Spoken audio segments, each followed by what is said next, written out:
Hello students, welcome to our channel.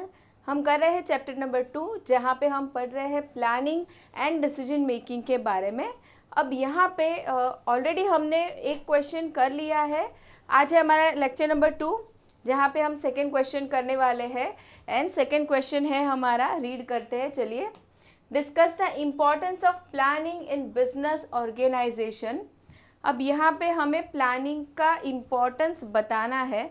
Importance मतलब planning हमें क्या क्या फ़ायदा करवाता है अगर हम प्लानिंग करके आगे चलते हैं या आगे बढ़ते हैं। बिज़नेस की सारी एक्टिविटीज़ प्लानिंग करने के बाद हम करते हैं तो हमें क्या क्या फ़ायदे होते हैं या क्यों ज़रूरी है प्लानिंग करना, वो हमें यहाँ पे स्टडी करना है।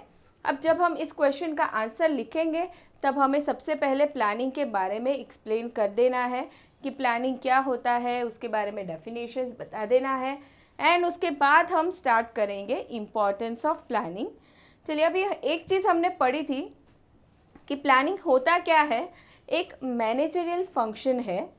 मैनेजर जो बहुत सारे फंक्शंस करता है, प्लानिंग करता है, डायरेक्टिंग, कंट्रोलिंग, कोऑर्डिनेटिंग, स्टाफिंग, इन सारे ही फंक्शन में से एक है प्लानिंग। प्लानिंग सबसे फर्स्ट रहता है, सबसे बेसिक फंक्शन, क्योंकि बाकी सारे ही फंक्शन डिपेंड करते हैं प्लानिंग पे।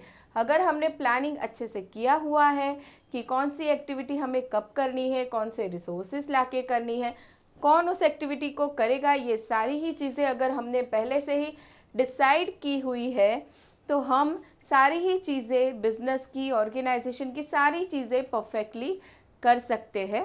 तो वैसे प्लानिंग का बहुत इम्पोर्टेंस है बिजनेस में।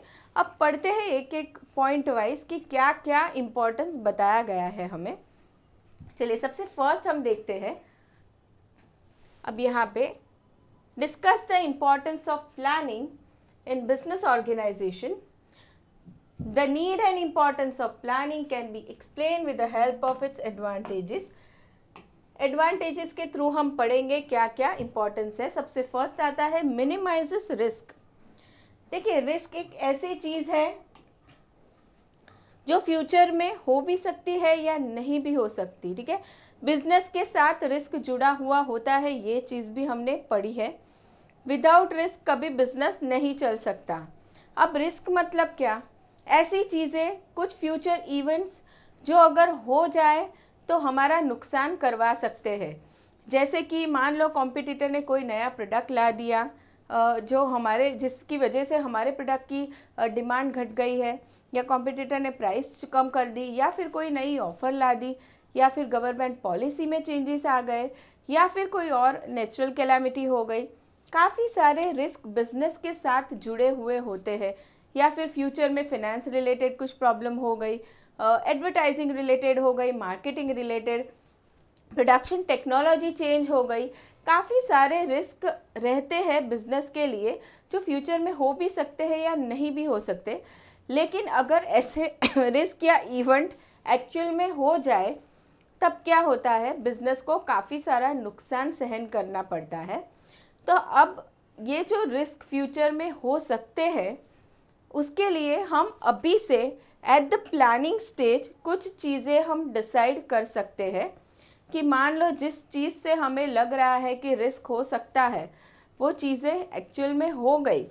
जैसे कॉम्पिटिटर ने उसकी प्राइस कम कर दी प्रोडक्ट की, या फिर कोई नया ऑफ़र ला दिया, या गवर्नमेंट पॉलिसीज़ चेंज हो गई, या कुछ प्रॉब्लम हो गई, मान लो फायर हो गई। तो ऐसी चीज़ें अगर फ्यूचर में हो गई तो हम उस टाइम क्या स्टेप लेंगे, ठीक है, वो सारी चीज़ें हम प्लानिंग स्टेज में ही लिख देते हैं, सोच लेते हैं, ताकि जब वो चीज़ें एक्चुअल में हो तो हमें उस टाइम पे अपना टाइम वेस्ट ना करना पड़े सोचने में कि हम क्या करें। ठीक है, फटाफट से हम उसके अगेंस्ट मेजर्स ले सके एंड उस टाइम जो लॉस होने वाला है उसे हम कम कर सके। तो ये हो जाता है सबसे पहला, मिनिमाइजेस रिस्क। प्लानिंग हेल्प करता है रिस्क को मिनिमाइज करने में। Now planning helps to minimize or reduce risk. Potential risks are forecasted and necessary protective devices are decided well in advance.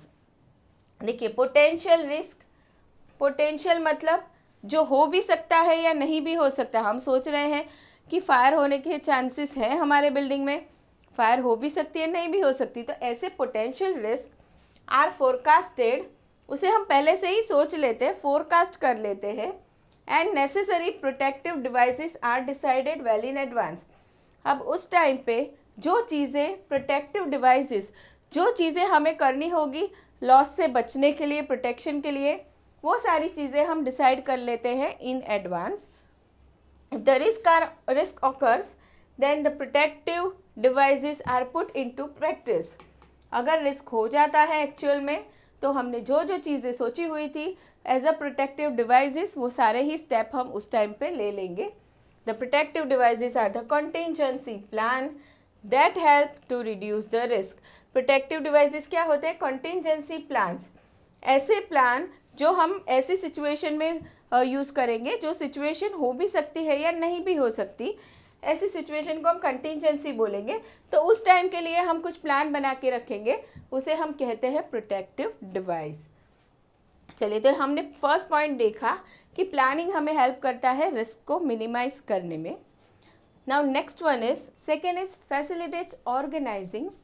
चलिए, ऑर्गेनाइजिंग क्या होता है? बिजनेस में जो सारी ही एक्टिविटीज़ होती है, जैसे हम कहें परचेज हो गया, प्रोडक्शन हो गया, ठीक है, सेल्स की बात करेंगे, मार्केटिंग, सारी ही ये जो चीज़ें होती है, एक्टिविटीज़ होती है, वो सारी एक्टिविटीज़ परफॉर्म करने के लिए बहुत सारे रिसोर्सेज की ज़रूरत होती है, ठीक है। जैसे हमें लैंड चाहिए, पैसे चाहिए, मनी चाहिए, कैपिटल, मटेरियल, इक्विपमेंट, सारी चीज़ें चाहिए होती है। तो ये जो रिसोर्सेस रिक्वायर्ड होते हैं, वो रिसोर्सेस बिजनेस में लाए जाते हैं एंड फिर उसे ग्रुप किया जाता है as per there category.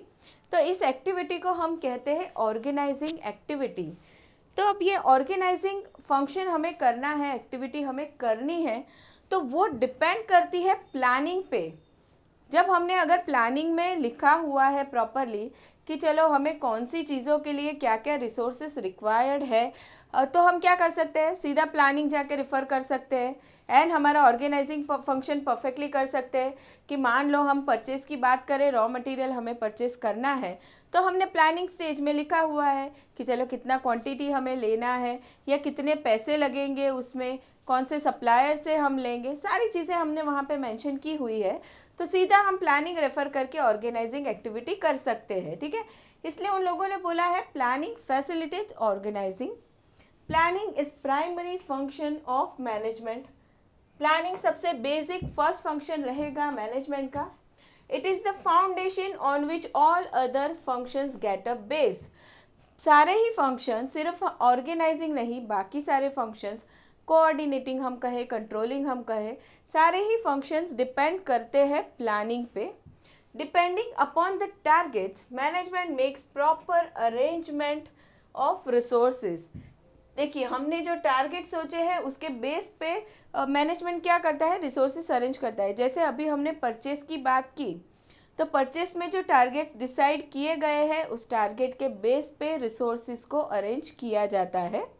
Now if the targets are higher, management will make arrangement for more resources, and if targets are lower, management will make arrangement for lower resources. Of course, जैसे हम example में देखें, हमें कम purchase करना है तो हम resources कम arrange करेंगे। जैसे पैसे कम रिक्वायर्ड होंगे, ट्रांसपोर्टेशन फैसिलिटी कम रिक्वायर्ड होगी, लेबर कम रिक्वायर्ड होंगे, ठीक है।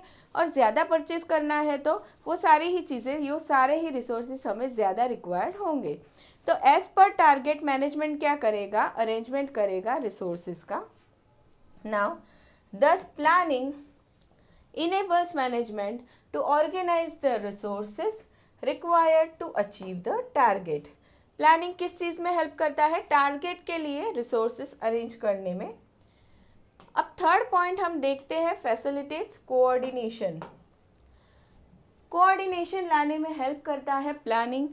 अब कोऑर्डिनेशन का मतलब होता है जितने भी डिपार्टमेंट्स काम कर रहे हैं बिजनेस में, या जितने भी एम्प्लॉयज़ काम कर रहे हैं, वो सारे ही एक दूसरे के साथ हार्मोनाइज करके काम करें, एक ही गोल के लिए काम करें, ठीक है। उसे हम कोऑर्डिनेशन करना कहते हैं। मतलब सारे ही लोगों की या डिपार्टमेंट के एफर्ट्स जब एक साथ आएंगे, तब जाके हम कुछ गोल को अचीव कर सकते हैं। जैसे कि हमने सोचा है कुछ पर्टिकुलर लेवल ऑफ यूनिट्स हमने सोचा है कि चलो इतने हमें सेल करने हैं, लेकिन उस सेल करने के लिए परचेस डिपार्टमेंट को भी उस तरीके से उस गोल को ध्यान में रखने काम करना होगा, प्रोडक्शन को भी उस गोल को ध्यान रख के काम करना होगा, सेम वे मार्केटिंग को भी उसे ध्यान में रखना होगा। तो सारे ही लोग क्या करते हैं, एक ही गोल के हिसाब से काम करते हैं, ठीक है, एक ही लेवल पे काम करते हैं, ताकि सबके एफर्ट्स एक साथ हो के हम गोल को अचीव कर सकें। लेकिन अब सब डिपार्टमेंट कैसे एक साथ काम कर पाएंगे अगर प्लानिंग एक्टिविटी परफेक्टली हुआ है तो, क्योंकि सारे ही डिपार्टमेंट के लोग क्या करने वाले हैं, प्लानिंग को रेफ़र करने वाले हैं, तब जाके ही उनके एफर्ट्स एक साथ आ पाएंगे। Now the plans of one department are coordinated with the plans of all other concerned departments. This brings in unity among the various departments of the organization. Now, in other words, the concerned department work in close harmony in the implementation of the plan. देखिए क्या कहा है उन लोगों ने, concern department मतलब जो related department है एक दूसरे से। अब प्रोडक्शन प्लानिंग प्रोडक्शन परचेस पे डिपेंड करता है, ठीक है, सेल्स प्रोडक्शन पे डिपेंड करेगा, मार्केटिंग प्रोडक्शन पे डिपेंड करेगा। तो सारे ही जो कंसर्न डिपार्टमेंट्स रहते हैं वो क्या करते हैं, प्लानिंग को रेफ़र करके काम करते हैं, ताकि सबका ही काम एक लेवल पे ही हो, सबके एफर्ट्स एक साथ में आ सके। Now next is facilitates direction. अब डायरेक्शन फंक्शन की हम बात करेंगे। जो मैनेजर करता है या टॉप लेवल पे जो अथॉरिटी रहती है वो डायरेक्शन फंक्शन करती है ना। What is direction? डायरेक्शन में क्या होता है, मैनेजर है या सुपरवाइज़र है वो उसके सबऑर्डिनेट्स या एम्प्लॉयज़ को गाइड करता है, मोटिवेट करता है, कम्युनिकेट करता है, लीडरशिप करता है। लेकिन ये सारी ही चीज़ें करने के लिए मैनेजर के पास प्लानिंग रेडी होना चाहिए। अब मान लो प्रोडक्शन डिपार्टमेंट का मैनेजर है, वो उसके एम्प्लॉयज़ को गाइड करना चाहता है, लेकिन उसे पता तो होना चाहिए कि कौन से काम के लिए गाइड करना है, कौन से टाइम पे कौन सा काम हो जाना चाहिए, किस तरीके से मोटिवेट करना है एम्प्लॉयज़ को, मॉनिटरी इंसेंटिव्स कितने देने हैं, नॉन मॉनिटरी कितने देने हैं। तो ये सारी ही चीज़ें जब एक मैनेजर को करनी हो, डायरेक्शन फंक्शन जब मैनेजर को करना हो, तो प्लानिंग किया हुआ होना बहुत ज़रूरी है। अगर वो प्लानिंग रेफ़र करेगा तभी वो डायरेक्शन फंक्शन परफेक्टली कर सकता है ना। प्लानिंग प्रोवाइड्स प्रॉपर शेड्यूल्स और time table.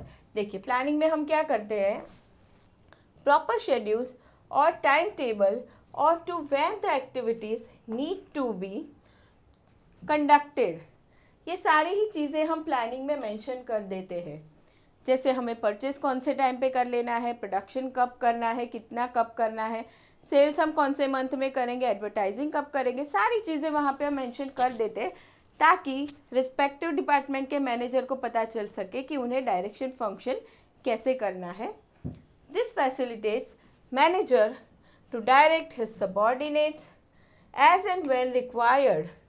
Clear directions can be given to the subordinates so that they undertake the right task at the right time.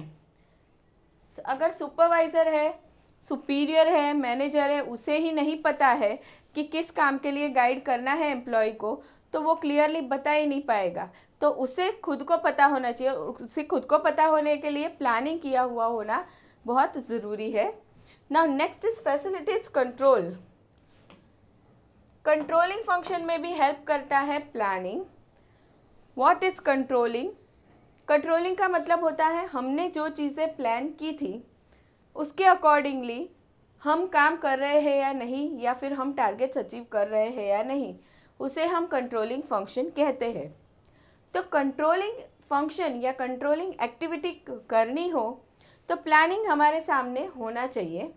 जैसे हम एडवर्टीज़मेंट की बात करें कि हमने सोचा था कि इस मंथ में हम एडवर्टीज़मेंट करेंगे, मान लो हम टेलीविज़न पे एडवर्टीज़मेंट करने वाले हैं, तो कौन से प्रोडक्ट की करेंगे, किस प्राइस पे प्रोडक्ट को दिखाएंगे, एडवर्टीज़मेंट के लिए कितना खर्चा करेंगे, सारी चीज़ें हमने at the time of planning लिखी हुई है। अब हम क्या करेंगे, वो एडवर्टीज़मेंट हो रहा है तो हम उसे चेक करेंगे। तो चेक करने के लिए प्लानिंग साथ में होना ज़रूरी है, तभी हम चेक कर सकते हैं कि हमने जैसे सोचा था वैसे एडवर्टीजमेंट हुआ या नहीं हुआ। तो कंट्रोलिंग फंक्शन करने के लिए प्लानिंग एज अ बेस होना बहुत ज़रूरी है। A plan provides yardstick target against which actual performance can be compared. Planning में हम क्या करेंगे, टारगेट के साथ जो हमने प्लानिंग में सोचे हुए हैं उसके साथ एक्चुअल परफॉर्मेंस को कंपेयर करते हैं। Such comparison will enable to find out the deviations from the plans. अब ये कंपेयर तो हमने कर लिया, तो उससे हमें क्या मिलने वाला है, हमें मिलेगा डिफरेंस। जैसे हमने मान लो सोचा था कि हम एडवर्टीजमेंट के पीछे 5 लाख का खर्चा करेंगे, हमने ऐसे सोचा था, लेकिन एक्सपेंस बढ़ गया, समझो 6 लाख हो गया, तो हमें डेविएशन मिल गया, डिफरेंस मिल गया। If deviations are notice the managers may take right corrective steps at the right time. अब मैनेजर क्या कर सकता है, डिफरेंस मिल गया उसे कि कहाँ प्रॉब्लम हुई है, कहाँ डेविएशन हुआ है, तो मैनेजर क्या कर सकता है, उसके अगेंस्ट करेक्टिव स्टेप्स या मेजर्स ले सकता है, ताकि वो नेक्स्ट टाइम एडवर्टीजमेंट एक्सपेंडिचर पे कंट्रोल कर सके। वैसे वो ट्राई कर सकता है। Now next is generates efficiency. Efficiency बढ़ाता है। कहाँ पे एफिशिएंसी बढ़ेगी, जो भी रिसोर्सेस बिजनेस में यूज़ हो रहे हैं। हमने एक चीज़ पढ़ी हुई है कि जब भी बिजनेस में रिसोर्सेस यूज़ होते हैं तो वो रिसोर्सेस का यूज़ कैसा होना चाहिए, एफिशिएंट यूज़ होना चाहिए या ऑप्टिमम यूज़ होना चाहिए। मतलब रिसोर्सेस मैक्सिमम यूज़ होने चाहिए, वेस्टेज उसका कम होना चाहिए। तो अगर हम प्लानिंग स्टेज पे ही सोच लेते हैं कि हमें कौन सा रिसोर्स कहाँ से लाना है एंड उसे कहाँ कहाँ पे यूटिलाइज़ करना है, पहले से अगर ये चीज़ें सोची हुई है तो उसका वेस्टेज बहुत मिनिमम होता है। जब हम एक्चुअल एक्टिविटी परफॉर्म करते हैं तब, मान लो हम प्रोडक्शन कर रहे हैं या मार्केटिंग कर रहे हैं, सेल्स कर रहे हैं, तो जब एक्चुअल एक्टिविटी हो रही है तब उस टाइम जो रिसोर्सेज यूज़ करने हैं वो कैसे यूज़ करने हैं हमने पहले से ही सोच लिया है, तो वेस्टेज होने के चांसेस वहाँ पे बहुत मिनिमम हो जाते हैं। तो एफिशिएंटली हम रिसोर्सेज को यूज़ कर पाते हैं। Now planning enables optimum utilization of resources. All the resources, that is physical, financial and human resources, are put to their best use. Resources मतलब ये सारे ही तरह के resources को हम मैक्सिमम यूज़ कर लेंगे, चाहे वो पैसे हो, चाहे वो एम्प्लॉयज़ हो, ह्यूमन रिसोर्स हो या फिर फिजिकल रिसोर्सेज जैसे इक्विपमेंट, रॉ मटेरियल, मशीनरी की हम बात करें, सारे ही रिसोर्सेज को हम उसके बेस्ट यूज़ कर सकते हैं।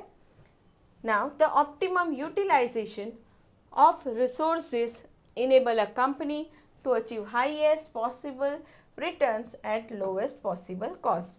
ऑफ कोर्स हम कहीं पर्सनल लाइफ की बात करें या बिजनेस की करें, कोई भी हो, अगर हम रिसोर्सेज को मैक्सिमम यूज़ कर सकते हैं तो हमारी कॉस्ट वहाँ पे कम हो जाती है एंड हमारे प्रॉफिट्स बढ़ सकते हैं।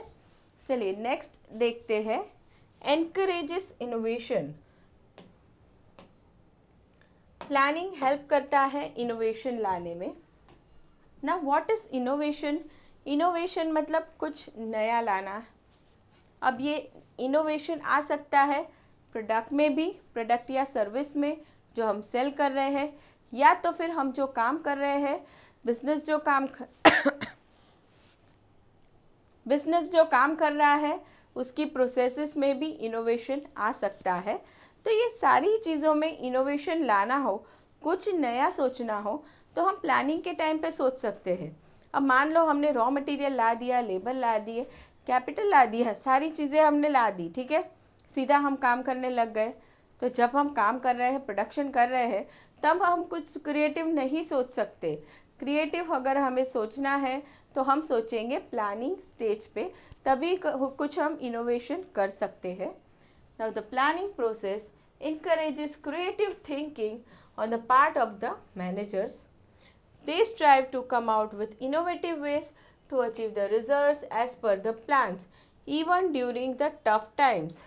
Innovative ideas often bring best result to the organization. अब इनोवेटिव आइडिया अगर हमें प्रोसेस में आया हो, तो भी बिज़नेस को फ़ायदा करवाता है, या फिर प्रोडक्ट या सर्विस इसमें आया हो तो भी फ़ायदा करवाता है। प्रोडक्ट या सर्विस हमने कुछ नया इन्वेंशन किया, उसमें कुछ नया सोचा तो कस्टमर्स खुश हो जाते हैं, बहुत सारा प्रॉफिट अर्न कर सकते हैं हम।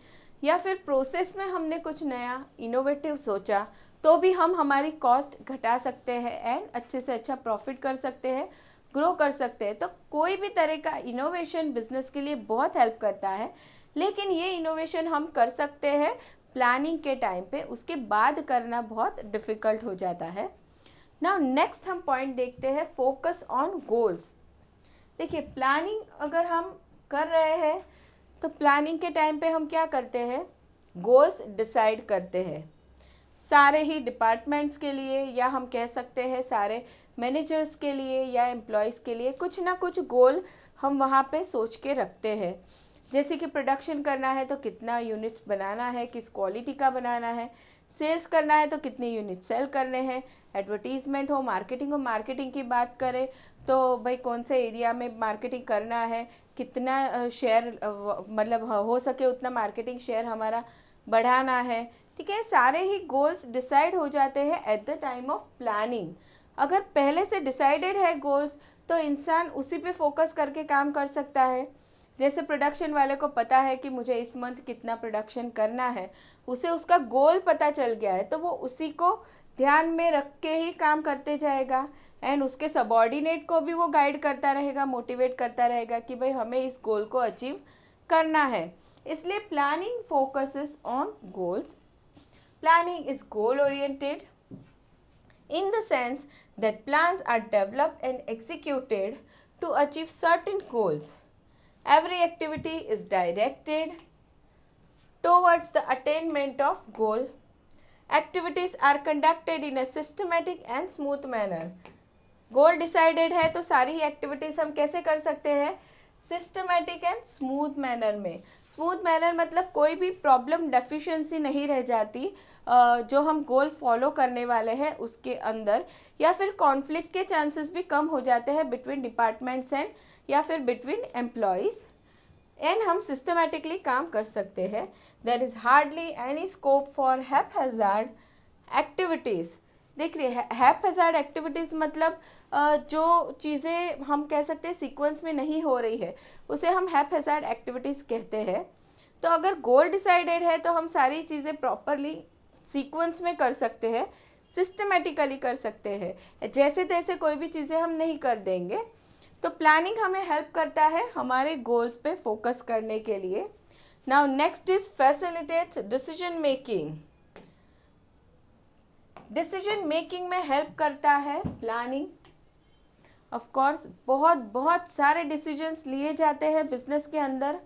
जितने भी मैनेजर्स हैं, ठीक है, मान लो प्रोडक्शन है, परचेस है, सेल्स है, बहुत सारे मैनेजर्स हैं, वो लोग भी डिसीजन लेने वाले हैं। उनसे जो हायर अथॉरिटी है वो भी डिसीजन लेगी। लोअर लेवल पे जो मैनेजर बिलोंग करते हैं वो भी डिसीजन लेने वाले हैं। तो अब इन्हें जो डिसीजन लेते रहना है वो कैसे ले सकते हैं, प्लानिंग को रेफ़र करके।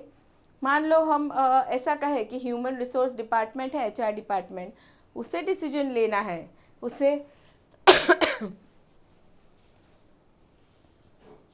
डिसीजन लेना है, उसे किसी एम्प्लॉय को रखना है अपने ऑर्गेनाइजेशन पे अलग अलग पोस्ट पे, ठीक है।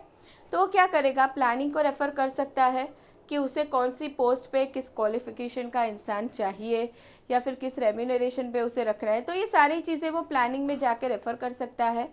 सेम वैसे ही बाकी सारे डिपार्टमेंट के लोग भी प्लानिंग रेफ़र करके डिसीजन ले सकते हैं। तो planning facilitates decision making. Normally a manager frames alternative plans. After necessary analysis of the plans, the best plan is selected. ठीक है, क्या होता है, नॉर्मली बहुत सारे प्लान्स बनाए जाते हैं and after that best plan को सिलेक्ट किया जाता है। Thus planning facilitates the choice of best plan. Accordingly managers take decision to organize, to direct and to control the activities. देखिए, प्लानिंग के बेस पे काफ़ी सारी चीज़ें हो सकती है। जैसे हमने कहा एग्जाम्पल देखा ह्यूमन रिसोर्स डिपार्टमेंट वाला कि चलो मैनेजर को एम्प्लॉयज़ को रखना है, अपॉइंट करना है, तो वो प्लानिंग रेफ़र कर सकता है, मतलब उसके पास ऑल्टरनेटिव अवेलेबल है, ऑप्शन अवेलेबल है, तो किसको सिलेक्ट करना है वो प्लानिंग में जाके देख सकता है, डिसीजन ले सकता है। एंड दूसरा, प्लानिंग के बेस पे क्या हो सकता है, बाकी सारी एक्टिविटीज़ जैसे ऑर्गेनाइज करना है, डायरेक्टिंग, कंट्रोलिंग, इन चीज़ों में जो भी डिसीजंस लेने हैं वो डिसीजंस मैनेजर प्लानिंग को रेफ़र करके इजीली ले सकता है। Now next is motivates personnel. Personnel का मतलब हो जाएगा जो एम्प्लॉयज़ या वर्कफोर्स या ह्यूमन रिसोर्स हमारे बिजनेस में काम कर रहे हैं उसे हम पर्सोनल कहेंगे। तो प्लानिंग जब हम करते हैं सभी के लिए टारगेट्स डिसाइड हो जाते हैं कि किस पर्सन को कितना काम करना है, क्या क्या टारगेट अचीव करने हैं। ठीक है, तो सबको अपना गोल पता है तो वो इंसान मोटिवेट होके काम करते रहता है। एंड दूसरी चीज़ क्या होती है, वो अगर मान लो सुपीरियर है या मैनेजर है, उसे भी उसका गोल पता है तो वो क्या करेगा, खुद तो मोटिवेट होके काम करेगा ही, साथ ही वो उसके अंडर जो काम कर रहे हैं उन एम्प्लॉयज़ या सबॉर्डिनेट को भी कंटिन्यू मोटिवेट करता रहेगा ताकि उसके डिवीज़न या गोल को वो अचीव कर सके। तो प्लानिंग हेल्प करता है मोटिवेशन लाने में। Professional managers frame the plans in consultation with the subordinates. When there is active involvement of subordinate in planning, then they become highly committed to the achievement of goals. देखिए दूसरी चीज़ क्या की जाती है, जब प्लानिंग किया जाता है तब नॉर्मली मैनेजर्स क्या करते हैं, उनके सबॉर्डिनेट को इन्वॉल्व करते हैं, उनके सजेशंस लेते हैं, ओपिनियन कंसीडर करते हैं at the time of planning. तो इन चीज़ों से भी एम्प्लॉयज़ को मोटिवेशन मिलता है कि चलो मैनेजर ने हमारी बात को सुना, हमारे ओपिनियन को कंसीडर किया, तो वो क्या हो जाता है, वो और ज़्यादा मोटिवेट हो जाते हैं।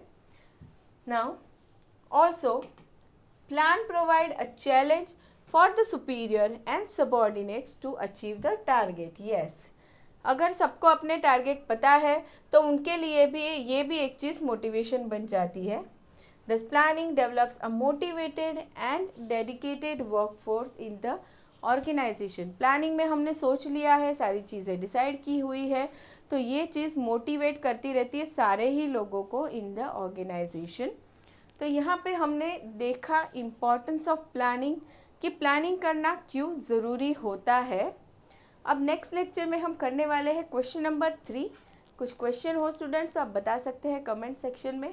Thank you everyone.